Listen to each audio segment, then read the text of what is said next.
go receivers are automatically activated to warn of the impending hazard. Tests are normally conducted by NOW's National Weather Service every Wednesday between 11 a.m. and 12 noon. When there is a threat of or existing severe weather in the area on Wednesday, the test is postponed until the first good weather day.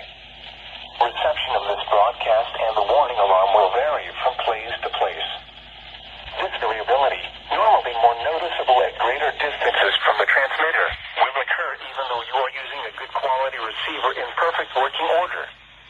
The warning alarm will be activated from watches and warnings affecting the following counties: Christian, Dade, Dallas, Douglas, Greene, Macleod,